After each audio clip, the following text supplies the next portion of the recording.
Bonjour à tous ceux qui regardent cette vidéo. Je m'appelle Maria, j'ai 42 ans et je suis infirmière depuis près de 20 ans dans le plus grand hôpital de ma ville. Avant de partager l'expérience qui a complètement changé ma vie et ma vision de l'existence, j'aimerais vous demander, si vous n'êtes pas encore abonné à la chaîne, de vous abonner dès maintenant et d'activer la cloche de notification. Ce que je vais partager aujourd'hui n'est pas seulement mon histoire personnelle, mais un avertissement urgent que j'ai reçu de l'autre côté et qui, je crois, peut vous préparer, vous et vos proches, à une épreuve à laquelle personne n'est vraiment préparé.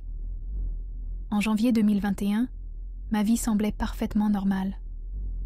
Je travaillais aux urgences d'un hôpital, soignant des patients gravement malades, comme je l'avais fait tout au long de ma carrière. Bien qu'habituée à côtoyer la mort presque quotidiennement, je n'aurais jamais imaginé que je serais moi-même sur le point de traverser la frontière entre deux mondes. À cette époque, comme chacun sait, les hôpitaux étaient débordés à cause de la pandémie. Les gardes étaient épuisantes et nous avions rarement le temps de nous reposer correctement. C'est au cours d'une de ces longues gardes que j'ai commencé à ressentir une douleur thoracique que j'ai d'abord ignorée, l'attribuant au stress et à la fatigue accumulée. Après 36 heures de sommeil quasi inexistant, je suis rentrée chez moi épuisée. La douleur à la poitrine avait augmenté, mais j'ai quand même décidé que j'avais juste besoin d'une bonne nuit de sommeil. J'ai pris une douche chaude, bu du thé et me suis allongée sur mon lit. Puis tout est allé si vite. La douleur s'est intensifiée, insupportablement, comme si quelque chose m'écrasait la poitrine avec une force incroyable. J'ai essayé d'attraper mon téléphone sur la table de nuit, mais mon bras gauche était complètement engourdi. Mon dernier souvenir était une pensée soudaine et effrayante. Je fais une crise cardiaque et je suis seule. Ce qui se produisit ensuite allait bouleverser à jamais toutes mes croyances sur la vie, la mort et le but de notre existence sur ce plan. Lorsque la douleur atteignit son paroxysme, un instant de soulagement absolu survint. C'était comme si tous mes sens avaient été décuplés, et en même temps, comme si un poids immense s'était ôté de mes épaules. Je voyais que je contemplais mon propre corps allongé dans mon lit. Il n'y avait aucune peur, seulement une curiosité et une clarté d'esprit que je n'avais jamais éprouvées auparavant. J'ai vu les ambulanciers arriver. Apparemment, mon voisin avait entendu un bruit étrange venant de chez moi et avait appelé le 911. J'ai suivi toute la scène comme si je regardais un film. Ils sont entrés dans la pièce, ont vérifié mes signes vitaux et ont commencé la réanimation cardio-pulmonaire. J'ai entendu l'un d'eux dire « On ne répond pas. Essayons le défibrillateur ». Je les ai vus m'administrer des décharges électriques à la poitrine, et mon corps a rebondi sur le lit. Mais je suis resté là, flottant au-dessus de la scène, pleinement conscient, bien que séparé de mon corps physique. C'est à ce moment-là que j'ai ressenti une sorte d'attraction, comme si un courant invisible m'attirait. Soudain, je me suis retrouvée entraînée dans un tunnel de lumière. La sensation était indescriptible, comme si je voyageais à une vitesse incroyable, sans la moindre gêne. La lumière qui m'entourait n'était pas aveuglante, mais incroyablement accueillante. C'était comme si je rentrais chez moi après un long voyage. Au bout du tunnel, je me suis retrouvée dans un environnement que notre langage limité ne permet pas de décrire correctement. Ce n'était pas exactement un lieu physique tel que nous le connaissons, mais un état de conscience élargi. Les couleurs étaient plus vives, plus éclatantes que tout ce que j'avais jamais vu sur Terre. Une musique douce et harmonieuse semblait provenir de toutes les directions simultanément. Plus impressionnant encore, j'ai réalisé que je n'étais pas seule. J'ai été accueillie par des êtres de lumière. Je ne peux pas vraiment les appeler des personnes, même si certains avaient des formes vaguement humaines. Ils ne parlaient pas, mais communiquaient directement avec ma conscience. La première chose que j'ai ressentie a été un amour inconditionnel si intense que si j'avais été dans mon corps physique, je n'aurais certainement pas pu le supporter. C'était un amour guérisseur, qui comprenait tout et acceptait tout. Parmi ces êtres, j'ai reconnu mon père, décédé 5 ans plus tôt, et ma grand-mère maternelle, décédée alors que j'étais encore enfant. Ils semblaient plus jeunes, rayonnants, et dégageaient une paix et une sagesse qu'ils n'avaient pas encore possédées de leur vivant. Mon père s'est approché, et sans un mot, m'a fait comprendre que mon heure n'était pas encore venue, que j'avais une mission importante à accomplir. C'est alors que je fus transportée dans un lieu encore plus extraordinaire. Soudain, je me retrouvais face à ce que je ne peux décrire que comme une présence divine. Ce n'était pas une figure anthropomorphique, mais une lumière d'amour pure si intense qu'elle semblait emplir l'univers entier. En sa présence, j'ai accédé à une connaissance qui transcendait tout ce qui pouvait être appris sur Terre. C'était comme si, l'espace d'un instant, je pouvais comprendre le plan divin dans son intégralité, le but même de l'existence, tous les liens entre tous les êtres. Et c'est là, dans cet état de compréhension cosmique, que j'ai reçu l'avertissement qui allait changer ma vie à jamais. Par une communication bien au-delà des mots, cette présence divine m'a révélé des visions de l'avenir de l'humanité. J'ai vu des événements qui n'avaient pas encore eu lieu, des transformations planétaires, des défis collectifs auxquels nous serons confrontés. Je dois interrompre mon récit un instant, car j'ai l'impression que vous avez du mal à y croire. Vous pensez peut-être que ce n'est que le fruit de l'imagination de quelqu'un ayant subi un traumatisme physique, ou que j'invente tout ça. Je sais que c'est difficile à croire, car en tant que professionnel de santé, j'ai toujours été extrêmement sceptique quant aux récits d'expériences spirituelles. J'ai passé des années à écouter des patients raconter leurs expériences de mort imminente et, intérieurement, j'ai toujours attribué ces récits à des hallucinations causées par un manque d'oxygène au cerveau. Vous savez, pendant des années après mon expérience, je l'ai gardée secrète. J'avais peur d'être jugée, ridiculisée par mes collègues, voire de perdre mon emploi si je partageais ce que j'avais vécu. Et ce silence n'a fait qu'accroître mon angoisse, car ce que j'ai vu, ce qui m'a été montré, n'était pas seulement pour moi, c'était un message qu'il fallait partager. J'aimerais vous poser une question directe. Avez-vous déjà eu un rêve, une intuition ou une expérience qui vous a donné l'impression de recevoir une information importante sur l'avenir, quelque chose qui semblait provenir d'une source extérieure à votre esprit?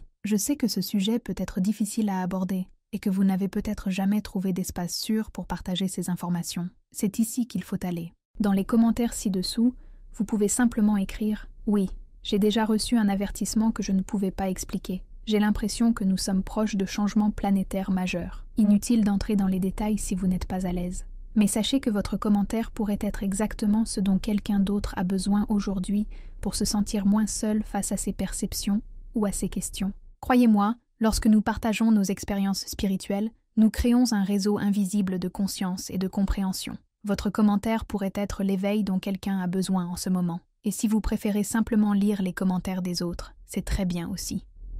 Parfois, le simple fait de savoir que nous ne sommes pas seuls dans nos perceptions est un immense réconfort. Maintenant, je vais continuer mon histoire, et j'espère qu'elle vous aidera à trouver un peu de lumière au milieu de vos propres questions sur ce qui nous attend en tant qu'humanité. Alors que j'étais dans cet état de conscience élargie, face à la présence divine, j'ai reçu ce que je ne peux décrire que comme un téléchargement d'informations. J'ai constaté que l'humanité s'approche rapidement d'un point d'inflexion, d'un moment décisif de notre histoire collective. Ce n'est pas la fin du monde, comme beaucoup le craignent, mais la fin d'un cycle et le début d'un autre. C'est une transition nécessaire, mais qui apportera d'immenses défis. L'avertissement que j'ai reçu était clair. Des millions de personnes ne sont pas préparées au changement à venir. Nous sommes démunis à tous les niveaux, physique, émotionnel, mental et surtout spirituel. J'ai constaté que beaucoup d'entre nous vivent dans un état d'inconscience profonde, totalement identifiés à leur rôle social, à leur possession matérielle et à leurs identités temporaires, inconscients de qui nous sommes vraiment et du but ultime de notre existence. On m'a montré que nous vivons les derniers instants d'une époque. Les structures que nous avons bâties au fil des millénaires, fondées sur la séparation,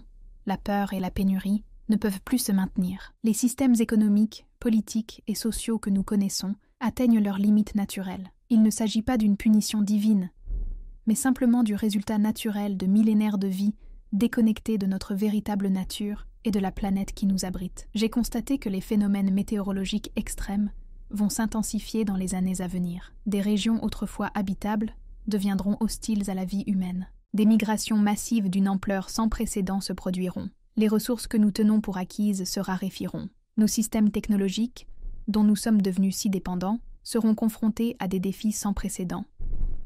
Mais le plus important n'était pas ces visions de difficultés futures. Ce qui m'a le plus marqué, c'est de comprendre que ces changements extérieurs ne sont que le reflet d'une transformation bien plus profonde à l'œuvre au niveau de la conscience collective. J'ai compris que nous sommes au cœur d'un processus d'éveil global, d'une élévation de la fréquence vibratoire de la planète et de tous ses habitants. Ceux qui résistent à cette élévation, qui s'accrochent désespérément à de vieux paradigmes fondés sur la peur, la séparation, l'accumulation et le pouvoir sur autrui, vivront cette période comme extrêmement douloureuse et effrayante. Mais ceux qui sont conscients de la nature de cette transition, qui comprennent que nous évoluons collectivement vers un niveau de conscience supérieur, seront capables de traverser ces changements avec beaucoup plus de grâce et de détermination. Le jour fixé qui m'a été révélé n'est pas une date précise du calendrier, ni un moment apocalyptique unique, mais une période de transition qui a déjà commencé et qui s'intensifiera dans les décennies à venir.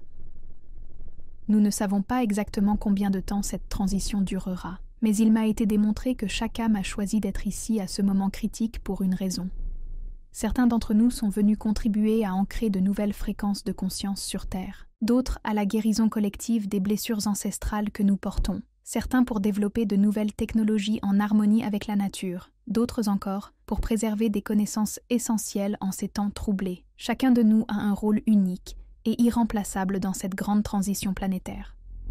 Le message le plus important que j'ai reçu et que je souhaite partager avec vous aujourd'hui est que nous avons le choix. Nous pouvons nous réveiller maintenant, volontairement, et commencer à nous préparer intérieurement à ces changements, ou attendre que des circonstances extérieures nous y obligent, ce qui sera bien plus douloureux et traumatisant. S'éveiller, c'est reconnaître que nous sommes plus que ces corps physiques, plus que nos identités sociales, plus que nos possessions et nos réalisations. C'est se rappeler que nous sommes des êtres spirituels, vivant une expérience humaine temporaire, et non l'inverse. C'est se reconnecter à la nature, aux autres êtres humains, au-delà de toutes les divisions artificielles que nous créons, et à notre propre sagesse intérieure. Avant d'avoir pu pleinement assimiler toutes ces révélations, je me suis sentie doucement arrachée à cette présence divine. Les êtres de lumière qui m'avaient accueillie sont réapparus, et mon père m'a communiqué qu'il était temps de revenir. J'ai ressenti une immense résistance. Comment pourrais-je revenir après avoir vécu une telle expansion de conscience, un tel amour inconditionnel? Comment pourrais-je retrouver la densité et les limites de la vie physique? Mais j'ai ensuite compris qu'on m'envoyait avec une mission,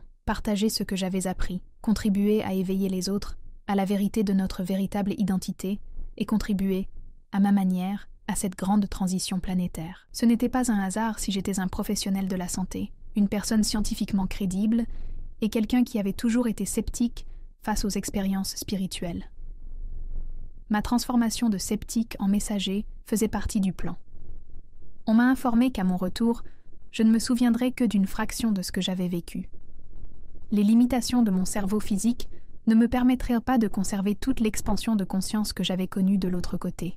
Mais j'emporterais avec moi l'essentiel, ce qui devait être partagé en ce moment crucial de l'histoire humaine. Retrouver mon corps a été extrêmement difficile. C'était comme essayer de me réinsérer dans un costume trop serré et inconfortable. Dès que j'ai retrouvé mon corps physique, j'ai ressenti à nouveau une douleur intense à la poitrine. J'ai entendu les voix des ambulanciers, puis le noir complet. Je me suis réveillée 3 jours plus tard aux soins intensifs. J'avais été victime d'une crise cardiaque massive, causée par une embolie pulmonaire. Les médecins ont dit que c'était un miracle que j'ai survécu. Selon tous les critères médicaux, j'aurais dû mourir. Mon cœur s'était arrêté pendant près de 4 minutes, suffisamment de temps pour provoquer des lésions cérébrales irréversibles dans de nombreux cas. Pourtant, j'étais parfaitement lucide, sans aucune séquelle neurologique. Dans les semaines qui ont suivi ma guérison, j'ai essayé de gérer tout ce que j'avais vécu. Au début, je l'avoue, j'ai douté de ma propre expérience. En tant qu'infirmière, je connaissais bien les explications scientifiques des EMI, libération d'endorphines, manque d'oxygène au cerveau, hallucinations induites par les médicaments. J'ai essayé de me convaincre que c'était tout, mais quelque chose avait profondément changé en moi. Je ne voyais plus le monde de la même manière. Les couleurs semblaient de plus intenses, les sons plus clairs. J'ai développé une sensibilité extraordinaire aux émotions de ceux qui m'entouraient, comme si je pouvais ressentir leur douleur et leur joie. J'ai commencé à faire des rêves saisissants et prémonitoires, et surtout, j'avais la certitude inébranlable que ce que je vivais était réel, plus réel que tout ce que j'avais connu auparavant. 3 semaines après ma sortie de l'hôpital, j'ai repris le travail. Mes collègues ont remarqué le changement. « Tu as changé », disaient-ils. « Il y a quelque chose dans tes yeux. » Certains patients en phase terminale ont commencé à me réclamer spécifiquement, affirmant que ma présence leur apportait la paix. Je sentais quand quelqu'un était sur le point de mourir, et j'étais souvent à leur côté dans leurs derniers instants, les assurant qu'il n'y avait rien à craindre, qu'ils seraient accueillis avec amour de l'autre côté. C'est à ce moment-là que j'ai compris que je ne pouvais plus garder mon expérience pour moi. L'avertissement que j'avais reçu n'était pas seulement destiné à mon information personnelle. C'était un message qu'il fallait partager, surtout avec ceux qui étaient disposés à l'entendre. C'est pourquoi je suis ici aujourd'hui, m'adressant directement à vous.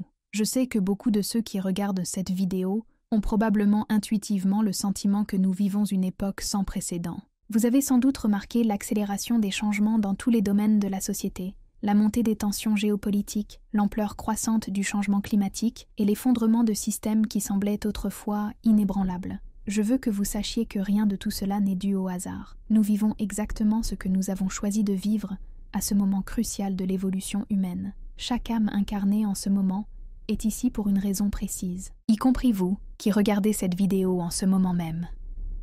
Si mon histoire résonne en vous, si vous ressentez un appel intérieur à vous éveiller et à vous préparer au temps à venir, n'ignorez pas cette intuition. Commencez dès maintenant votre processus d'éveil conscient.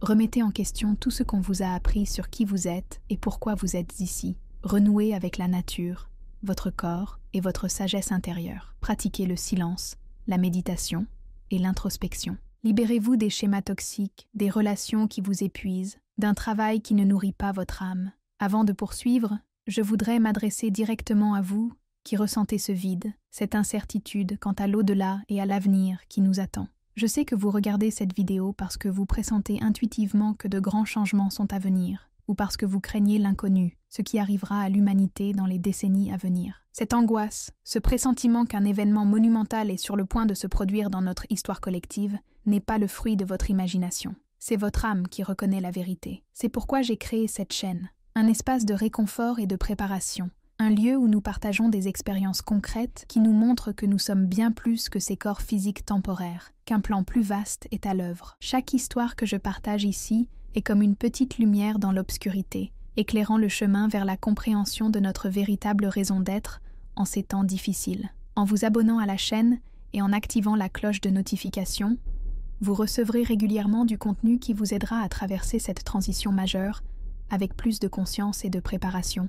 Ce sont des témoignages de personnes qui, comme moi, ont eu un aperçu du plan divin, vécu des expériences porteuses d'espoir et compris l'avenir que nous empruntons collectivement. Je ne vous demande pas de croire aveuglément à tout, mais simplement de rester ouvert à des possibilités que la science matérialiste ne parvient peut-être pas encore à expliquer pleinement. Cette chaîne est un refuge pour tous ceux qui ressentent, au plus profond d'eux-mêmes, que nous sommes venus sur Terre à ce moment précis pour participer à une grande transformation. En vous abonnant, vous rejoignez une communauté de personnes qui, comme vous, cherchent à comprendre leur rôle dans cette transition planétaire. Vous n'êtes pas seul dans ce voyage, et ensemble, nous pouvons nous préparer adéquatement à l'avenir. Je vais maintenant continuer à partager des détails précis sur ce qui m'a été révélé concernant notre avenir collectif. L'une des idées les plus claires que j'ai reçues concernait la nature cyclique de l'histoire humaine. J'ai constaté que les civilisations antérieures à la nôtre avaient déjà atteint des niveaux avancés de technologie et de développement, mais qu'elles avaient succombé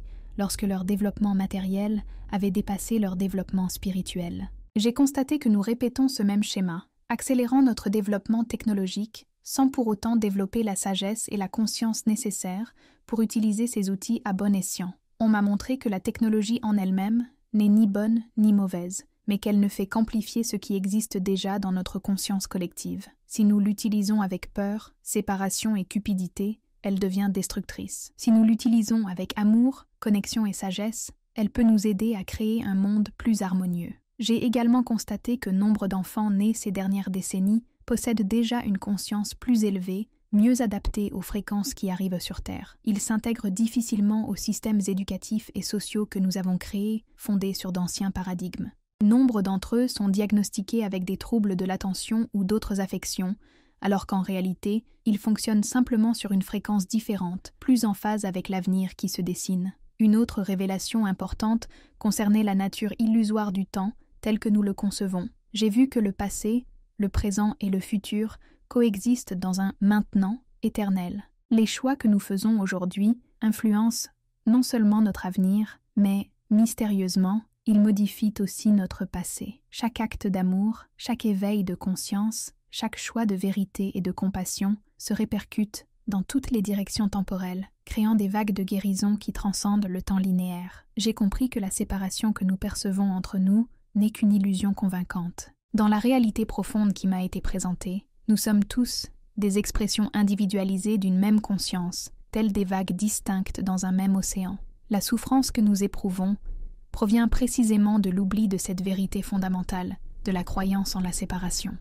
Mais l'avertissement le plus urgent que j'ai reçu concernait la période spécifique dans laquelle nous entrons.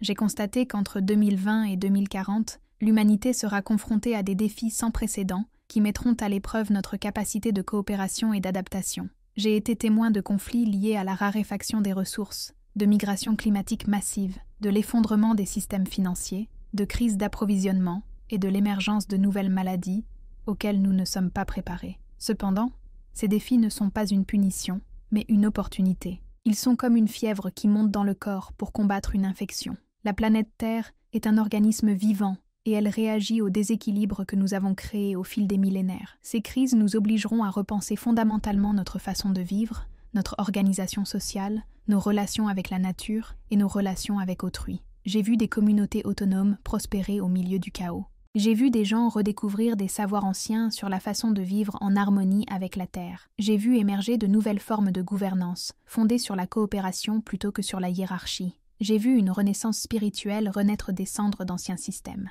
Mais ce qui m'a le plus marqué, c'est de comprendre que l'avenir n'est pas figé. On m'a clairement montré qu'il existe de multiples échéances possibles, et que celle qui se concrétisera dépendra des choix collectifs que nous faisons aujourd'hui. Il existe des avenirs où nous affronterons ces défis avec sagesse et coopération, émergeant ainsi comme une civilisation plus consciente et harmonieuse. Et il existe des avenirs où nous succomberons à la peur et à la séparation, conduisant à un effondrement bien plus profond et douloureux. C'est pourquoi je vous adresse cet avertissement aujourd'hui. Le jour fixé que j'ai vu n'est pas une fin en soi, mais une période de choix collectif. Et chacun de nous, par ses décisions quotidiennes, influence le calendrier qui se manifestera. Les années à venir seront décisives. Les choix que nous ferons aujourd'hui, individuellement et collectivement, détermineront la manière dont nous vivrons cette grande transition. Si nous nous accrochons au vieux paradigme de séparation, de compétition et d'exploitation, la transition sera bien plus turbulente et douloureuse. Si nous commençons à vivre selon de nouveaux paradigmes d'unité,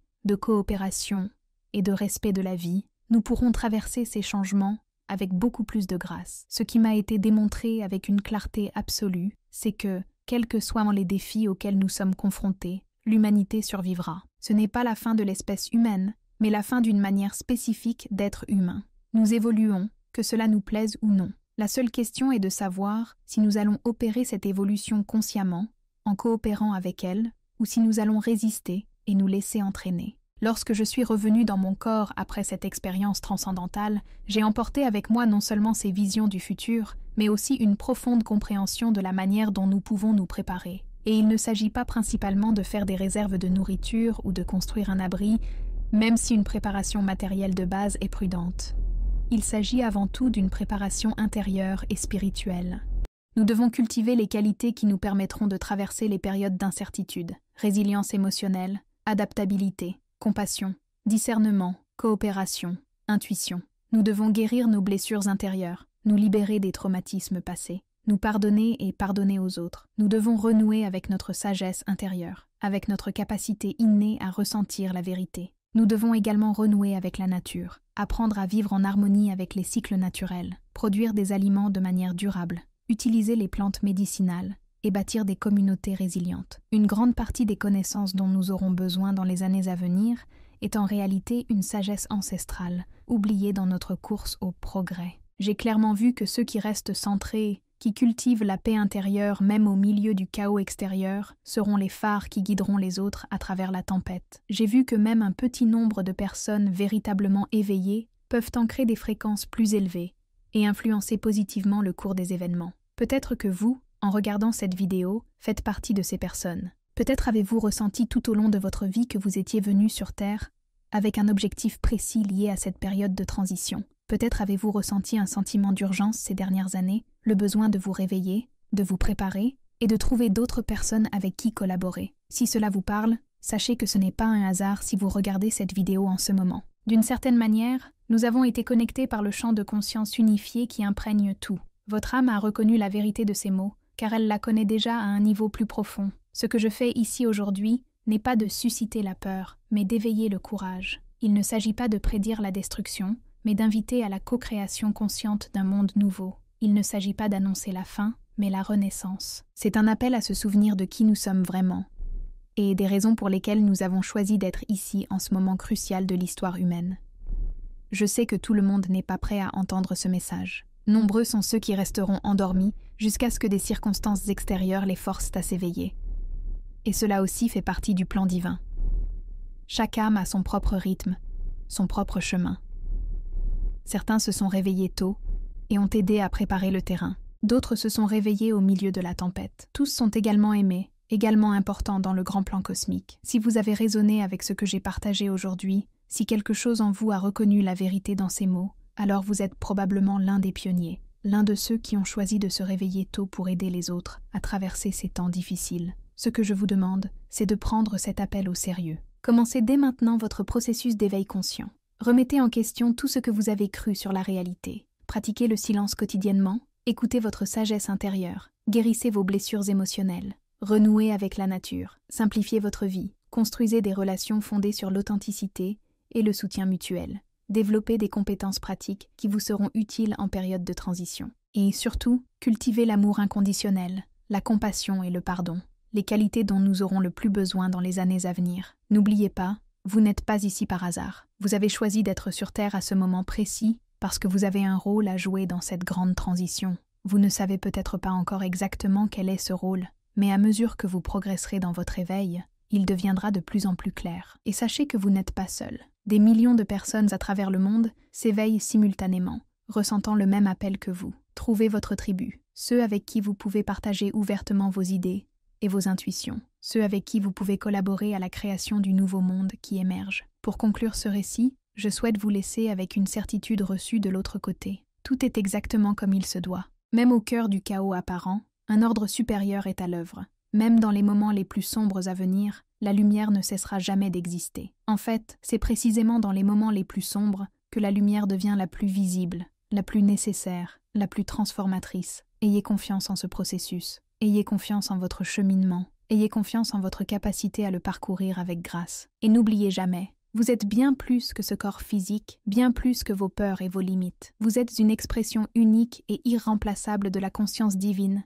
ici, à ce moment crucial de l'histoire humaine pour une raison. Si cette histoire vous a touché, si elle a allumé une flamme de reconnaissance en vous, n'hésitez pas à l'aimer et à la partager avec quelqu'un qui pourrait avoir besoin d'entendre ce message en ce moment. Nombreux sont ceux qui, autour de nous, pressentent intuitivement que de grands changements sont à venir, mais manquent de contexte pour comprendre ce qui se passe. Votre témoignage pourrait être la lumière dont quelqu'un a besoin pour amorcer son propre éveil. Et si vous n'êtes pas encore abonné à la chaîne, inscrivez-vous dès maintenant pour continuer à recevoir des messages comme celui-ci, des témoignages authentiques qui nous aident à comprendre la nature de cette grande transition planétaire que nous vivons. Dans la prochaine vidéo, je partagerai des détails précis sur la façon de nous préparer concrètement et spirituellement aux changements à venir. Je partagerai également des exercices et des pratiques qui peuvent vous aider à maintenir une fréquence élevée, même dans les moments difficiles. N'oubliez jamais, nous ne sommes pas seuls dans ce voyage. Nous sommes tous connectés à un niveau plus profond,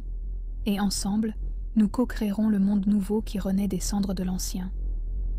Un monde fondé sur l'amour, la coopération, le respect de la vie sous toutes ses formes, et la reconnaissance de notre véritable nature spirituelle. J'apprécie profondément que vous ayez pris le temps d'écouter mon histoire. Je sais que ce n'est pas un hasard si nous nous sommes retrouvés dans cet espace virtuel. Il y a un objectif plus grand à l'œuvre, celui de rassembler tous ceux qui ont un rôle à jouer dans cette grande transition. Et vous, chers amis qui m'écoutent, êtes une pièce fondamentale de ce puzzle cosmique, de lumière en lumière, d'amour en amour. Que votre cheminement vers l'éveil soit guidé par la sagesse du cœur. En attendant la prochaine rencontre, nous poursuivrons notre exploration des mystères qui existent entre le paradis et l'enfer, entre le monde que nous connaissons et celui que nous co-créons ensemble.